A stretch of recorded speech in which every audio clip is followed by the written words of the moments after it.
You're listening to KiwiFM. That is Jackal.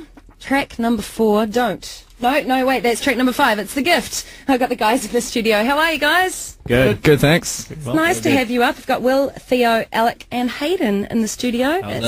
Yeah, it's really good. I'm having a choice day. How about you? Very good. Fine, thank you. Fine, thank you. Oh, it's good. It's nice to have you guys up. Finally. It's my pleasure. I'm really liking the CD. Now, this is your second CD, so I figured before we talk about the recording process and such, we should probably get into about the band for anybody that's out there listening that's just discovering you for the first time. Tell us how you guys met. Actually, Will and Theo, you guys are brothers. Yeah, and then I went to high school with Alec, bass player, and I played guitar for a little while, but Will had been playing guitar for a lot longer.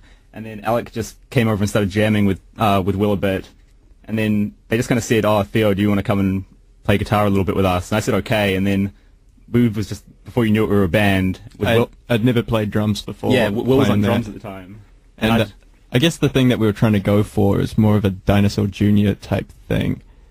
You know, you're not particularly good at our instruments to begin with, but we just wanted to just play because we just wanted to play straight away. And Alec got pretty good at the bass, and we started gigging straight away because that's what you do. So, Will and Theo, did you guys jam together before, you know, like growing up and that sort of thing? Not really. I'd only been playing guitar for a little bit before we started the band, and Will taught me because he'd been playing for about 4 or 5 years.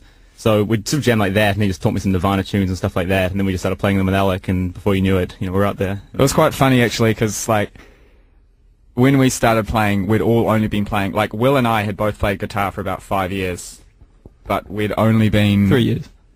Oh yeah, 3 years I should say. Yeah. But when we started playing, we all ended up playing an instrument that we'd only been playing for like 2 months. It just worked out that way, so it's kind of funny, but yeah. So you guys switched around. That's kind of cool. It just kicks you out of your comfort zone. Yeah. And when you guys recorded this, you had another drummer other than Hayden. So you've come in after Furnace Creeks. Yeah, after they recorded with their previous drummer, Ash, wasn't it? Ash? Yeah. So we recorded with Ash, but then he left for his girlfriend, which didn't work. Didn't work out with that. Yeah. And then so then we got Hayden, and we're really happy with Hayden. It was weird, like, it was the best thing that's happened to us. Like, as soon as we sat down, it was just like, bang, with Hayden. It was good.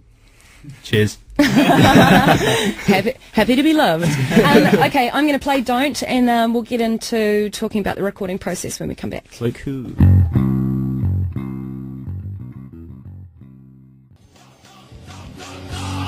Kiwi, it's Jackal with Don't. The boys join me in the studio. That's so groovy, you guys. What is it, 9? It's a 9. Yeah, the verse is a 9, and then I think it goes to 4 for the chorus, and then the end is 4, I think. Yeah, that sounds about right. No, the chorus is 2 bars of 6 and a bar of 4. I like that. I like any kind of rhythm things that, you know, that test your mind and you have to try and think to keep up with it. I like it. I think we're going for a bit of a Primus thing. It's really Primus. We like Primus. I can tell. It's rad though. I love it. Sucks. And Cora. Cora as well. Yeah, Hayden likes Cora a lot. And I also know you like Caius because I went to that concert because I like them, and I saw you guys outside handing your CDs out, handing out flyers for your show, which I think is an excellent way to market yourselves. And not a lot of bands sort of have the, well, let me rephrase that. A lot of bands are too cool to go out there and market themselves, and I kind of think that that's so the wrong approach. If you're out there and you're marketing yourself, people like, hey, me, I noticed you, and I got you on the show, you know. So I think that's really clever of you guys. Yeah, thanks. Well, the one thing that we realize is straight away is not many people are willing to help other people. So if you want to do something, we want to play, and we want to play live, obviously, and make records. So we got to go out there and do it, and you can't wait for anyone else. Yeah, like I always feel like in Auckland that there's not a huge demand for people to go to bars and see live bands on the weekends. So we feel that if we do start getting a bit of name recognition, then people might be, you know, do you want to go see that band, Jackal, instead of just, do you want to go see some random band? So it does become a thing that people recognize and respond to instead of just going to see a random bunch of bands. Exactly. Cool. Okay, so Furnace Creeks, it's your second album. Let's talk recording process. So the where's, the who's, the whys, who were you working with, and whereabouts did you record? Well, we recorded in our rehearsal space we did the drums first. We did the drums all in one night, and that was a big night. That was till about 4 in the morning. Yeah. We're working just with a guy, Daniel Spate. He's gone back to England now, actually. Hell of a bloke.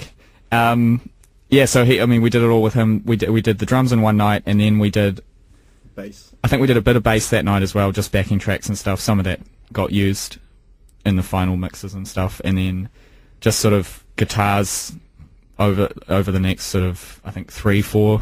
We had maybe 2 even sessions couple for of the months. guitars and 1 session where you did an evening with Dan, and you went over to Doing his place bass. and you did the bass in one evening. And then we had 3 afternoon sessions for the guitar, and then about 2 hours to do Theo's guitars for it, and then about 5 various nights for doing the vocals. Yeah, I think we scheduled about 2 sessions for the vocals, but then, as I quickly found out, recording vocals live, or not live, in the studio and then singing them live are 2 very different things. So we ran into a bit of trouble, and I had to sort of go away in my own time and really work on my parts, get them pitch perfect. Key is important. Yeah. Yeah, key's important. It sure is. But you know what? And I've been recording vocals lately, and I've done lots of albums before.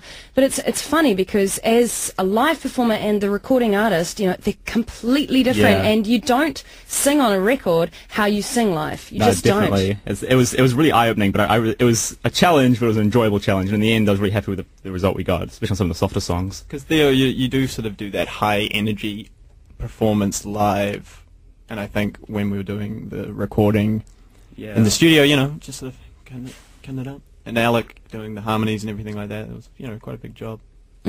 It's a huge, recording takes a lot of time. So all of these sessions that you're talking about, was it sort of spread into 2 weeks, or was it spread out over a year? How did it work for I think you guys? it took about, what, like 3 or 4 months? Yeah, across about 3 or 4 months. I Yeah, think it I remember wasn't working every day, we but- started in about October or November, and then we did it up till about January, February, yeah. February, I think. Yeah. There's just lots of people moving and everything Yeah. like that, and it just, you know, it dragged on a little bit too long. But I mean, the whole guitar and drums, bass, that was done a couple of weeks, and then, yeah, like I said, just other things got in the way. The mixing was a big thing. That took a while, but again, we wanted it to be perfect, and we knew we had good recorded tracks, and we just wanted to get the most out of them. We knew Dan was leaving soon, so we just had to knuckle down. Yeah, it ended up being on a bit of a time frame, I guess, because his going back to England started getting closer and closer, which was not ideal, but it was all part of it. It was interesting because he's mainly like worked with this band called God Bows to Meth, who we really like, and they're sort of kind of that underground sound, and I think we sort of have a bit of a, you know, grungy thing, I guess, going along, but he had just mainly worked with sort of some of those sort of bands, like I said, God Bows. Yeah, I mean, like the stuff he does with them, I think a lot of that's kind of one afternoon per track stuff live, and we wanted a bit more of a polished thing, so I think it was a bit of a different thing for him. I think it was a learning experience for him and us, which I think came out well in the end because, you know, we're enthusiastic guys. I think it comes across on the album, and it does have the thing, you know, when you see a band at a bar and then you get the album, it's good to be able to relate to it sort of in terms of like I can do this too kind of thing, not just like a super polished product that's, you know, way off in the distance that you can just never achieve. Yeah, for sure. Well, I think it's come out really well. You guys have done a great job of, you know, this is your second album, and I've only just discovered you. So there's a lot of people out there that probably, well, I hope will discover you shortly. But you guys must be really happy with this. And what's the plan for the rest of the year for you guys? Well, we're just going gigs. Do you want to So what's the- hopefully tour? Yeah. What's the best place for people to keep up with your CDs? Buy the CD. You can get it in JB Hi-Fi and Real Groovy, also on iTunes. We're going to give away some copies in just a sec. But what's the best place for somebody to sort of do the one-stop shop, find out all your gigs, see all your pictures, check out your stuff? Probably, facebook.com/jackalband, and we're working on getting an official site up, which should be up in a month or 2. And anyone interested, we got gigs next Friday. Next Friday, the 10th. Friday the 10th is the Thank you, Battle Alan. of the Bands at the Rising Sun, I believe, Rising Sun. on K Road.